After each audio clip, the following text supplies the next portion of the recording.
Olá pessoal, professor Raimundinho de Física, e nós vamos hoje começar aqui com um conteúdo especificamente dito, né? E nós vamos começar aí, pessoal, pela cinemática escalar. Por quê? A cinemática escalar, ela é a base para o resto de toda a física, as noções de deslocamento, velocidade, tempo. Então, vamos começar falando aqui de cinemática escalar. Olha só, a cinemática escalar, ela faz o estudo dos movimentos, mas o estudo dos movimentos sem se preocupar com as suas causas. Não me interessa a causa do movimento aqui, somente a descrição. Velocidade aumentou, velocidade diminuiu, né? O móvel caminhou em linha reta, o móvel fez curvas. Isso é que interessa. Não me interessa a causa. Se tem um carro trafegando, não me interessa se é porque o motor está funcionando ou se alguém está empurrando esse veículo. Então a cinemática escalar, ela trata do estudo dos movimentos, mas sem relacioná-los com as suas causas. E aqui, pessoal, nós temos alguns conceitos básicos, como a ideia, por exemplo, de ponto material ou partícula. Também pode ser assim chamado, ponto material ou partícula. Agora, nós vamos dizer que o corpo é um ponto material sempre que eu puder desprezar o seu tamanho, as suas dimensões algébricas. Mas cuidado, veja bem, o ponto material não necessariamente é um corpo pequeno, porque nós temos que levar em consideração o contexto no qual o móvel está envolvido. Por exemplo, se eu disser que vou analisar o estado cinemático de um Fusquinha de Brasília até Goiânia, nós não precisamos levar em consideração o tamanho do Fusquinha. Nesse caso, ele vai ser um ponto material ou partícula. Vou poder desprezar o seu tamanho. Mas imagine que eu coloque esse Fusquinha para trafegar dentro de uma quadra de futebol, né? Uma quadra de futebol de salão. Lá eu não vou poder desprezar o tamanho dele. Então, na verdade, o Fusquinha ele não é um ponto material. Ele pode ser um ponto material, né? Então, a ideia de ponto material não é uma ideia absoluta. Ela é uma ideia relativa.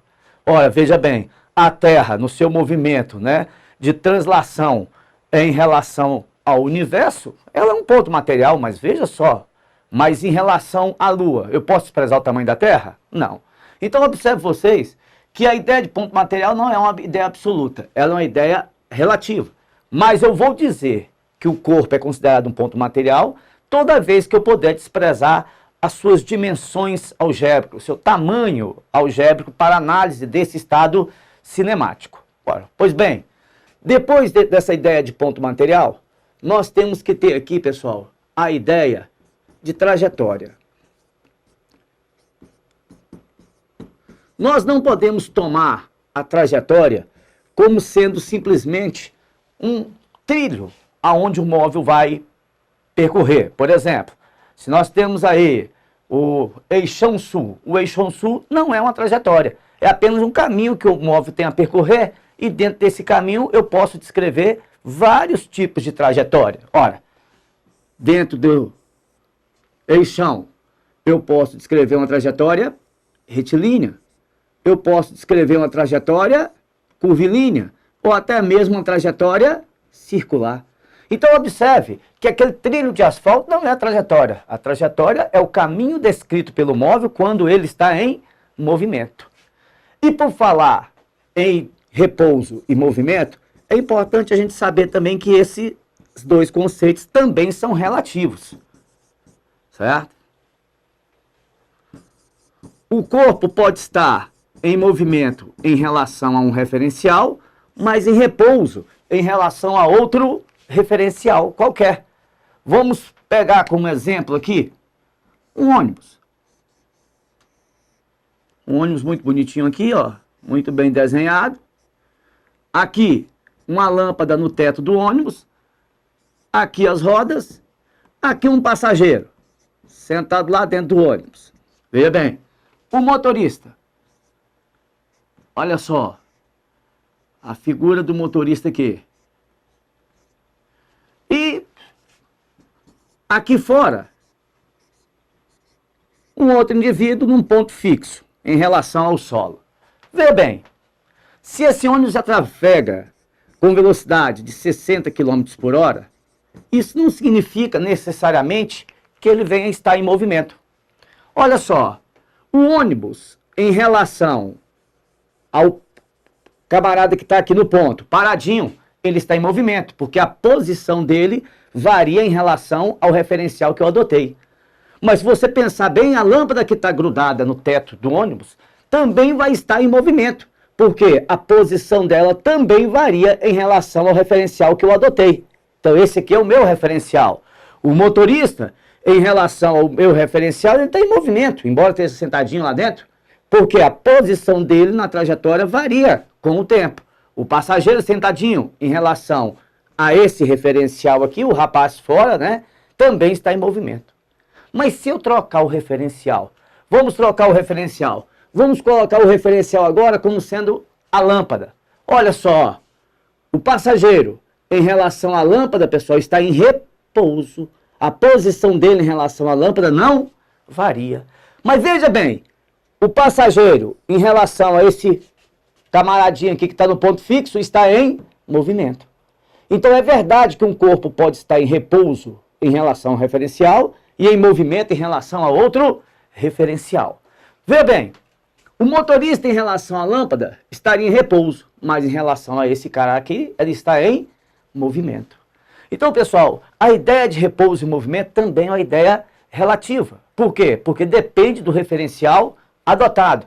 Imagine vocês, o ônibus, o professor está marcando lá velocidade 60 km por hora. Necessariamente esse ônibus ele vai estar sempre em movimento? Não.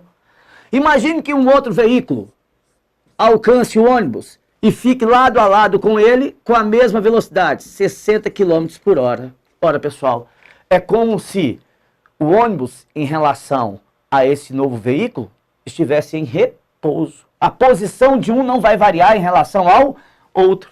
Então, o fato do ônibus desenvolver velocidade em relação ao solo não significa que ele vá estar sempre em movimento em relação a esse veículo que está lado a lado com ele, ele está em repouso. Ora, então a própria ideia de velocidade, ela também é relativa. Não é uma ideia absoluta. Tudo isso vai depender de quem, gente? Do referencial adotado. Vamos dar uma olhada aqui para a gente chegar na ideia de velocidade.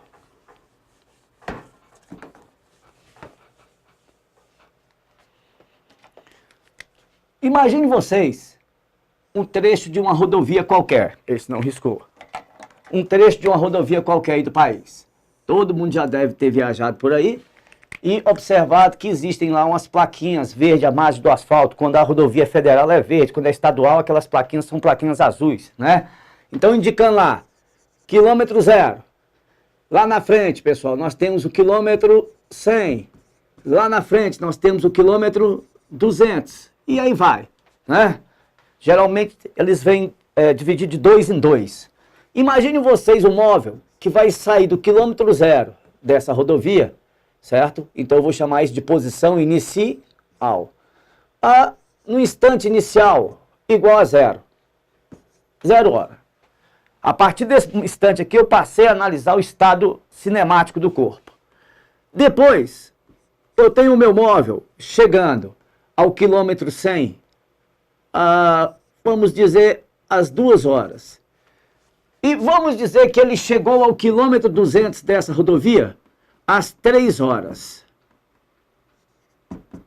Às 3 horas. Beleza.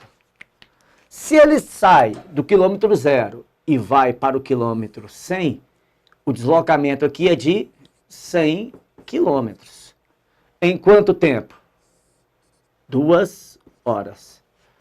Se ele sai do quilômetro 100, vai para o quilômetro 200, novamente um deslocamento de 100 quilômetros. Lembrando, deslocamento escalar é delta S, a posição final menos a posição inicial.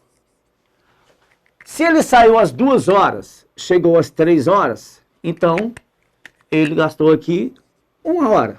1 hora. Olha só, o que aconteceu no segundo trecho quando ele percorreu a mesma distância em menos tempo? Tenho certeza que você está aí pensando, professor, ele foi mais rápido. Sim, na ideia de rapidez, né? Você pode pensar, professor, ele aumentou a velocidade. Sim, ele aumentou a velocidade porque ele percorreu a mesma distância em menos tempo. Mas como que você fez para imaginar isso? Como que você fez para imaginar que a velocidade no segundo trecho foi maior? Você fez o que se define velocidade escalar média. Você fez a relação entre a variação do espaço e a variação do tempo. ΔS sobre ΔT. Ou seja, aqui o deslocamento num determinado intervalo de tempo. E é assim que nós definimos velocidade. Velocidade. Qual é a unidade? A unidade é o significado físico da grandeza, viu, pessoal? Nós temos que pensar, sempre que você falar em uma grandeza física, a não ser que ela seja adimensional, você vai ter que lembrar que a unidade é o significado físico da grandeza. Você não sobe numa balança e diz que está com 70. 70 o quê? Toneladas? Não, 70 quilogramas. Você não sai de casa e diz, mãe, daqui a 10 eu vou estar de volta em casa. Daqui a 10 o quê? 10 horas, 10 dias, 10 meses, 10 anos? Então a unidade é o significado físico da grandeza. Pessoal, existe uma unidade prática bastante utilizada aí, aqui no Brasil, certo? É quando a distância é medida em quilômetros, o tempo é medido em horas, então a minha velocidade é medida em quilômetros por hora. Mas veja bem, se liga, essa não é a unidade oficial de velocidade. É uma unidade prática. Assim como, por exemplo, nos Estados Unidos, no México, costuma-se usar a milha por hora, não se usa nem o quilômetro por hora. Oficialmente, velocidade não é medida em milhas por hora, oficialmente, velocidade não é medida em quilômetros por hora. Oficialmente, a velocidade é medida em metros por segundo. Olha só, o nosso quadrinho aqui pequeno, ó. Sendo, então, a velocidade escalar média, a razão entre a variação do espaço e a variação do tempo, esse ΔS medido em metros, o tempo medido em segundos. Isso quer dizer que a minha velocidade, oficialmente, ela é medida em metros por segundo. Essa é a unidade oficial de velocidade no SI, o famoso Sistema Internacional de Unidades.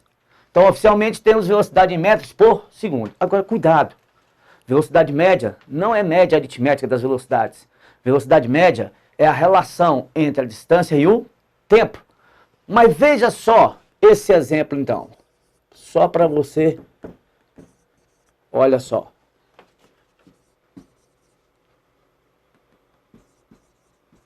Um automóvel viaja 200 quilômetros em 2 horas. Em seguida, percorre mais 100 quilômetros em 1 hora. Determine a velocidade escalar média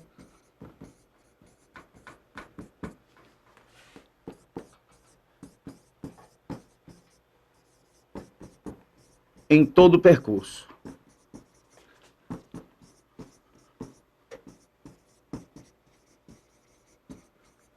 Então vamos lá. A ideia de velocidade média é você encontrar uma velocidade com a qual ele pudesse fazer todo o seu trajeto, certo? Mantendo essa velocidade constante, mas gastando o mesmo tempo que ele gastou, certo? Fazendo essas variações. Então, veja bem. Então, a ideia é... Aqui não ficou nem legal, né? Vamos botar 2 horas aqui também, porque senão a velocidade média vai ser a velocidade em cada trecho. Vamos colocar 2 horas aqui. Então, vamos lá. Qual é a distância total que ele percorre, pessoal? Primeiro ele percorre mais 200 quilômetros, mais 100. Então, no total, ele percorre 300 quilômetros. Qual o tempo que ele gastou em todo o percurso? Ele gastou 2 horas, depois gastou mais 2 horas. Então, ele gastou 4 horas. Quem vai ser a velocidade média total? É a distância total sobre o tempo total. Então, a velocidade escalar média total vai ser distância, 300. Tempo, 4 horas. Então você vai dividir 300 dividido por 4 e a velocidade escalar média total vai ser de 75 km por hora. Olha só, qual seria a velocidade no primeiro trecho? 200 por 2, 100 km por hora. No segundo trecho, 100 km por 2, 50 km por hora. Olha só, então eu teria, no primeiro trecho, uma velocidade de 100 km por hora e no segundo trecho, uma velocidade de 50 km por hora. Veja só, se ele fizer todo o percurso com velocidade de 75 km por hora, ele vai gastar o mesmo tempo que gastou andando a 100 km por hora, depois a 50 km por hora. Então, na verdade, a velocidade média seria uma velocidade com a qual você pudesse fazer todo o trajeto, sem variações, sem parar, sem subir, sem descer, mas gastando o mesmo tempo que gastou, certo? Fazendo as variações. Quando se diz que a velocidade escalar média de um ônibus de Brasília ao Rio de Janeiro é de 30 km por hora, isso não significa que ele andou sempre a 30 km por hora. Significa que ele aumentou a velocidade, diminuiu a velocidade, parou para os passageiros irem ao banheiro, né? E, na verdade, se ele saísse de Brasília com velocidade de 30 km por hora e fizesse todo o percurso, gastaria o mesmo tempo que gastou fazendo essas variações. Bom, essa é a ideia, pessoal, de velocidade escalar média. Lembre-se, velocidade escalar média, sempre distância dividido, né, deslocamento dividido pelo tempo. O deslocamento escalar, é lógico que nós temos o deslocamento vetorial também, certo? Bom, pessoal, na classificação dos movimentos, conforme eu falei para vocês, nós temos um trecho qualquer aqui, ó, de uma rodovia. Aqui o quilômetro 0, lá na frente o quilômetro 20, lá na frente o quilômetro 40, lá na frente o quilômetro 60 e aí vai. Se eu tenho um móvel, certo? É uma questão também de referencial, de adotar um sentido positivo para a trajetória. Se você tem um móvel que sai do quilômetro 0 rumo aos maiores marcos da trajetória, nós vamos dizer que esse movimento é chamado de movimento progressivo. Ora, por quê? Se ele sai dos menores para os maiores marcos, o ΔS sempre vai ser positivo. Se o ΔS é positivo, a minha velocidade também é positiva. E nós vamos chamar esse movimento de movimento progressivo. Progressivo. É só para orientar a trajetória. Agora, se eu tenho um móvel que parte dos maiores marcos rumo aos menores marcos, você vai observar que o meu ΔS vai ser sempre negativo. Menor que zero. Menor menos o maior, negativo, né? O que me garante que a minha velocidade também é negativa. Quando isso acontece, o movimento é chamado de movimento regressivo. Regressivo ou retrógrado, tanto faz, tá? Pode se chamar de regressivo ou retrógrado. Importante na classificação dos movimentos, porque daqui a pouco nós vamos começar a falar dos movimentos uniformemente variado, onde o sinal da velocidade, o sinal da aceleração vai contar muito na classificação dos movimentos. Gente, e ainda na classificação, dentro da classificação dos movimentos, nós temos um tipo de movimento não muito comum na natureza, que é o chamado movimento uniforme. Movimento uniforme. Pessoal, veja bem que eu não estou falando em movimento retilíneo e uniforme. Eu estou classificando o movimento como uniforme. É aquele movimento, pessoal, onde o móvel percorre distâncias iguais em intervalos de tempo também iguais. Se liga, o móvel percorre distâncias iguais em intervalos de tempo também iguais. Quando isso acontece, nós podemos chegar à conclusão que o módulo da velocidade é constante. Constante não nula, né? Constante diferente de zero. Pessoal, o módulo da velocidade é constante. Professor, por que você não pode falar? Se o móvel está percorrendo distâncias iguais em intervalos de tempo também iguais, a velocidade não muda o valor. Isso, não muda o valor. Porque na essência, a velocidade, ela é uma grandeza vetorial. Ela tem que ter intensidade, direção e sentido. E quando eu tenho aqui, pessoal, o movimento retilíneo e uniforme, a velocidade, sim, vai ser constante. Sempre vai ter o mesmo modo, a mesma direção e o mesmo sentido. Mas se o movimento é um movimento curvilíneo, olha só, o valor da velocidade pode até ser constante, mas ela está também constantemente mudando a sua direção e o seu sentido. Então, essa velocidade aqui sendo V1, essa outra aqui tem que ser V2, mesmo que ela tenha o mesmo valor. Aqui ela seja 20 metros por segundo, aqui 20 metros por segundo, mas essas velocidades são diferentes, porque elas não possuem a mesma direção e nem o mesmo sentido. Dois ou mais vetores só são iguais quando apresenta a mesma intensidade, a mesma direção e o mesmo sentido, né? Bom, então, movimento uniforme é aquele onde o móvel percorre distâncias iguais em intervalos de tempo também iguais. Com isso, o módulo da velocidade, o valor numérico da velocidade é sempre o mesmo. Olha, pessoal, função horária do movimento uniforme. Vocês devem conhecer. Sentado, sozinho, vendo televisão. Esse assunto, cinemática, pessoal, ele não é muito recorrente aí em alguns vestibulares, mas no Enem vem caindo, certo? No Enem vem caindo, ainda mais agora que se tornou uma prova, está se tornando uma prova um pouquinho mais conteudista, né? Uma mudança natural, desde que o Enem deixou de diplomar alunos no ensino médio, a mudança natural de que a prova iria melhorar um pouco o nível sem perder a estrutura, aquela ideia dos 25% fáceis, 25% difíceis e os 50% entre o meio termo ali, né? Então essa estrutura não muda, essa estrutura faz parte do Enem, por exemplo, pelo menos até agora não. Mas o que era fácil não é mais tão fácil, então você tem que conhecer esse novo modelo da prova. Aqui cabe você colocar um menos também, porque mais se o movimento for progressivo, menos se o movimento for regressivo. Pessoal, essa função aqui é uma função do primeiro grau, ó. Ó, a variável é o tempo, o expoente 1, função do primeiro grau. Toda função de primeiro grau determina como gráfico uma reta.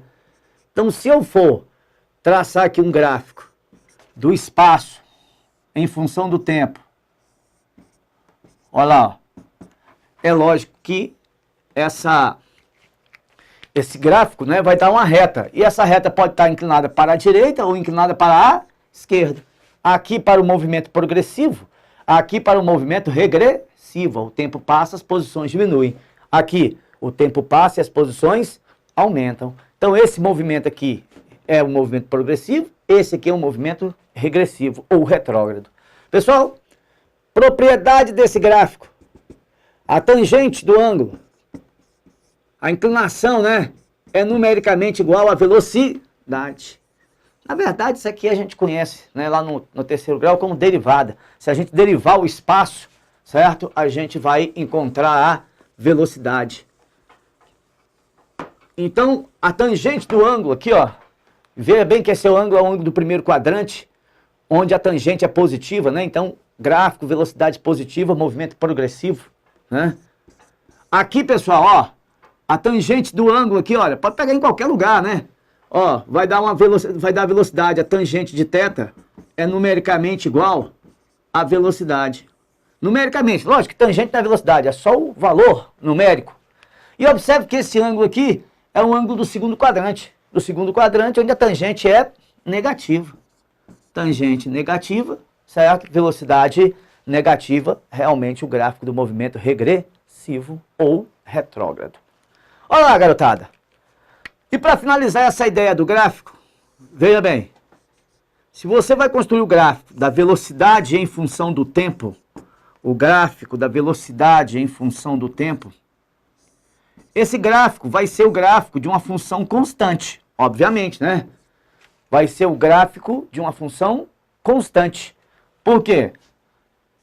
A velocidade em módulo, ela é constante e não nula, lógico. Então, se eu digo que a velocidade é uma função do tempo, ela é uma função constante. Como é que fica o gráfico de uma função constante, gente? O tempo passa e a velocidade é sempre a mesma. Olha aí, ó. Ó. Olha aí. Então aqui eu tenho T1, T2, o tempo passou, mas a velocidade é sempre a mesma. Movimento progressivo. A área é numericamente igual ao ΔS. A gente chama de função integral, né? A área é numericamente igual ao ΔS, a variação do espaço. Aqui é, se o movimento for regressivo, né? Ou retrógrado, então a velocidade seria negativa. Então, gente, isso aqui é um geral do que nós podemos falar sobre o movimento uniforme.